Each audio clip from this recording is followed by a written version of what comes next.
السلام علیکم ورحمۃ اللہ۔ جی میرے پیارے بزرگوار، آپ نے دو سوال کیے۔ ایک بریلوی صاحب نے اپنے بیان میں کہا کہ انگوٹھے چومنے چاہیے۔ انگوٹھے دراصل یہ لوگ کب چومتے ہیں؟ جب محمد الرسول اللہ صلی اللہ علیہ وسلم کا نام سنتے ہیں تو اپنے انگوٹھوں کو پشت کی طرف سے یعنی ناخن کی طرف سے چوم لیتے ہیں، بوسہ دیتے ہیں۔ اسی طرح جو میں نے اپنے آنکھوں دیکھا حال دیکھا، اذان ہو رہی ہے اور جب مؤذن کہتا ہے اشہد ان محمد الرسول اللہ، تو یہ لوگ اشہد ان محمد الرسول اللہ سن کر انگوٹھے چومنے لگ جاتے ہیں، جبکہ محمد سن کر یا اذان میں محمد الرسول اللہ سن کر انگوٹھے چومنا نبی صلی اللہ علیہ وسلم سے نہ قولاً نہ فعلاً نہ تقریراً، یعنی اللہ کے نبی نے نہ اپنی زبان سے کہا، نہ اپنے عمل سے ایسا کیا، نہ کسی صحابی نے آپ کے سامنے یہ کیا کہ محمد سن کر اس نے انگوٹھے چومے ہوں، بلکہ صلی اللہ علیہ وسلم کہنا اور پڑھنا ہے۔ تو عام طور پر آذان سنتے ہوئے یہ انگوٹھے چومتے ہیں اشہد ان محمد رسول اللہ پر، جبکہ ابو سعید خدری رضی اللہ تعالی عنہ فرماتے ہیں نبی صلی اللہ علیہ وسلم نے فرمایا اذا سمعتم النداء فقولوا مثل ما يقول المؤذن، جب تم آذان سنو تو اسی طرح کہو جیسے مؤذن کہتا ہے۔ صحیح بخاری کتاب الاذان باب ما یقول اذا سمع المنادی۔ اسی طرح صحیح مسلم، موطا، مسند احمد، دارمی، ابو داود، ترمذی، نسائی، ابن ماجہ اور ابن خزیمہ، ان تمام احادیث کی کتابوں میں نبی صلی اللہ علیہ وسلم کا فرمان یہ ہے آذان دینے والے کو آذان دیتے سنو تو اس کی کاپی کرو، جو وہ کہہ رہا ہے وہی کہو، سوائے حی علی الصلاۃ اور حی علی الفلاح کے کہ ان کے جواب میں لا حول ولا قوت الا باللہ کہنا ہے، اور اس کو روایت کیا ہے امیر المؤمنین معاویہ بن ابی سفیان رضی اللہ تعالی عنہما نے۔ مسند احمد اور صحیح بخاری اور سنن نسائی کے اندر یہ روایت موجود ہے۔ آذان سننے کے بعد کیا کہنا ہے؟ آذان سننے کے بعد عبداللہ بن عمر رضی اللہ عنہ راوی ہے، روایت کرتے ہیں پیارے نبی صلی اللہ علیہ وسلم نے فرمایا جب تم مؤذن کو سنو تو اسی طرح کہو جیسے مؤذن کہتا ہے۔ اذا سمعتم المؤذن فقولوا مثل ما يقول المؤذن ثم صلوا علی، جب آذان مکمل ہو جائے پھر میرے اوپر درود پڑھو۔ صحیح مسلم، ابو داود، ترمذی، نسائی، مسند احمد اور بیہقی، یہ تمام احادیث کی کتب ہیں، ان میں نبی صلی اللہ علیہ وسلم کا یہ فرمان موجود۔ تو اس لیے اب ہمارے سامنے یہ صحیح مسلم اور اسی طرح صحیح بخاری سے یہ ہمیں معلوم ہوا کہ اشہد ان محمد الرسول اللہ سن کر آذان میں انگوٹھے چومنا نہیں ہے، نہ ہی درود پڑھنا ہے۔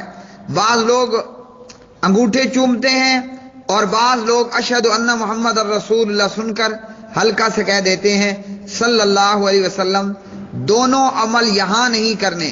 یہاں مؤذن نے اشہد ان محمد الرسول اللہ کہا، ہم بھی اس کو کاپی کریں گے اور ہم وہی ریپیٹ کریں گے جو مؤذن کہہ رہا ہے۔ جب آذان مکمل ہو جائے پھر ثم صلو علیہ، اللہ کے نبی فرماتے ہیں مجھ پر درود پڑھو۔ اور جابر رضی اللہ عنہ راوی ہیں نبی صلی اللہ علیہ وسلم نے فرمایا جس شخص نے آذان سن کر یہ دعا پڑھی قیامت کے دن وہ میری شفاعت کا مستحق ہوگا، اللہم رب هذه الدعوة التامة والصلاة القائمة آت محمد الوسیلة والفضیلة وابعثه مقاما محمودا الذی وعدته۔ صحیح بخاری کتاب الاذان باب الدعاء عند النداء، ابو داود، ترمذی، نسائی، ابن ماجہ، مسند احمد، بیہقی۔ ان تمام احادیث کی کتابوں میں یہ چیز موجود ہے۔ یہاں پر بعض لوگوں نے کچھ الفاظ زیادہ کیے، وَالدَّرَجَةَ الرَّفِيعَ وَارْزُقْنَا شَفَاعَتَهُ يَوْمَ الْقِيَامَةِ إِنَّكَ لَا تُخْلِفُ الْمِيعَادَ، یہ الفاظ ثابت نہیں ہیں۔ تو صحیح بخاری، مسلم اور ابو داؤد کی ان روایات نے ہمیں بخوبی بتا دیا کہ انگوٹھے نہیں چومنا۔ انگوٹھے چومنے کے متعلق جو روایات پیش کی جاتی ہیں وہ سندن صحیح نہیں ہیں۔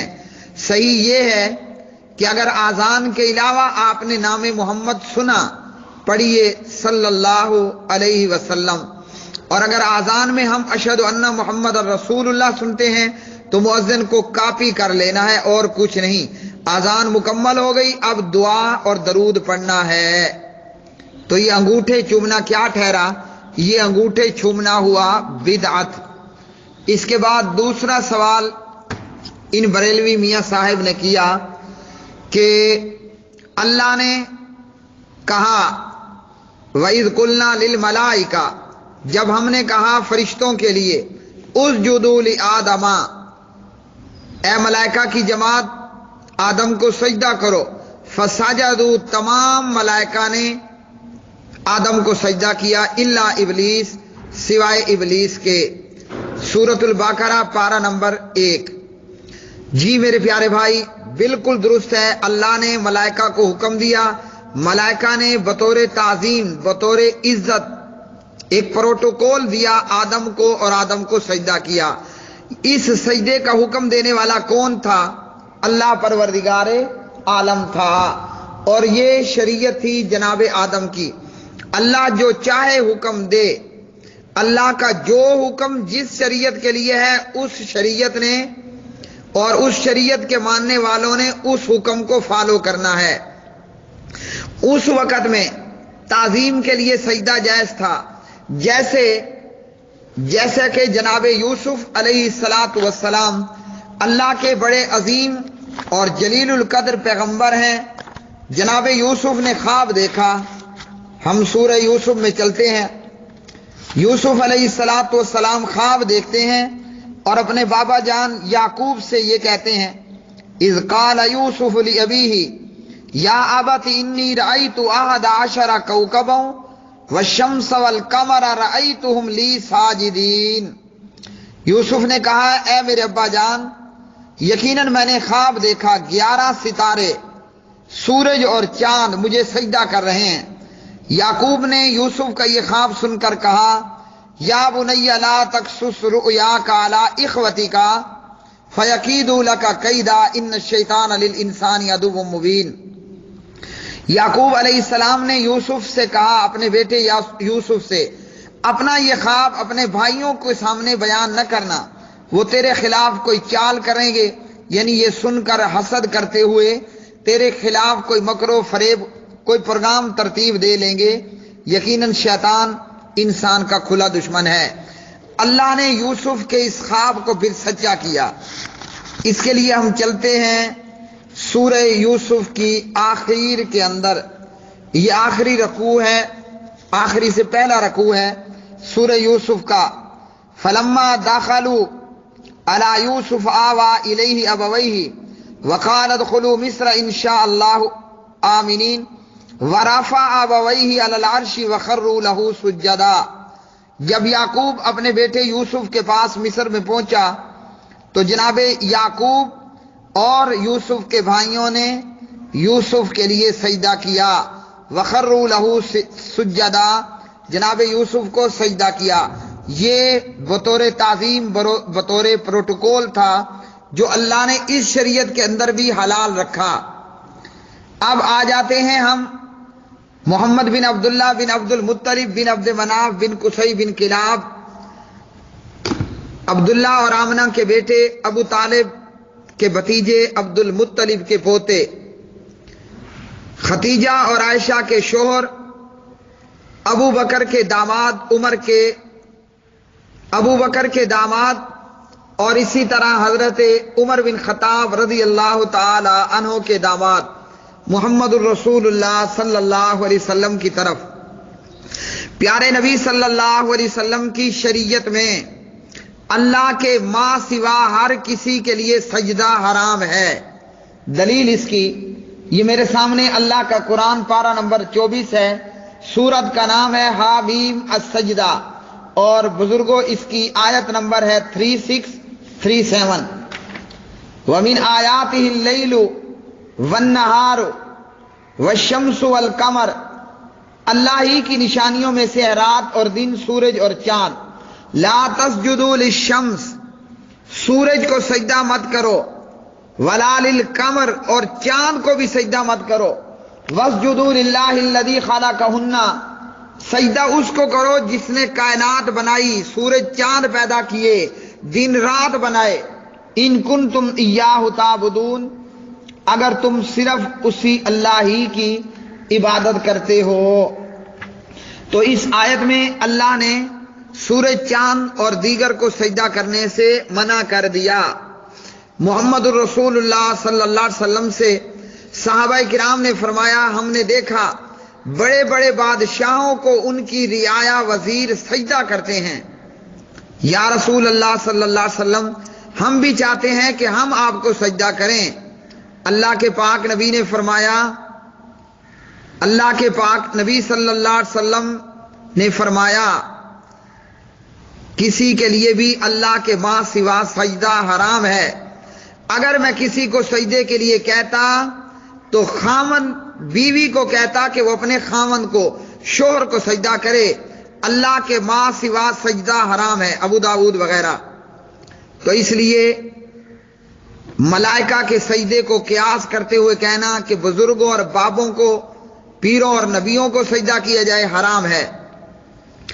اگر انہی سابقہ شریعتوں کو ہمیں فالو کرنا ہوتا تو اس بریلوی میاں سے کوئی پوچھے، آدم کی شریعت میں بہن اور بھائی شادی کرتے، صبح کو 2 جڑواں پیدا ہوتے، شام کو 2 جڑواں، شام والا صبح والے سے، صبح والا شام والے سے، رات والا دن والے سے، اور دن والا جو ہے وہ رات والے سے نکاح کرتا تھا۔ اور اس شریعت میں کیا ہے؟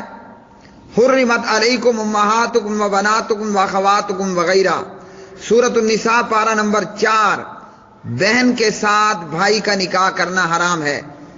اگر آدم کی شریعت میں سجدے کو لیا جا رہا ہے تو کوئی بریلوی اپنی ماں جائی سے، اپنی بہن ہمشیرہ سے نکاح کرے گا، اور جو کرے گا وہ کیا کرے گا؟ وہ حرام کرے گا۔ اسی طرح سجدے کا معاملہ، جس نے عرش والے رب کو چھوڑ کر قبر کا سجدہ کیا، پیر کا سجدہ کیا، زندے کو کیا، مردے کو کیا، نبی کو کیا، علی کو کیا، ولی کو کیا، وہ مشرک ہوگا۔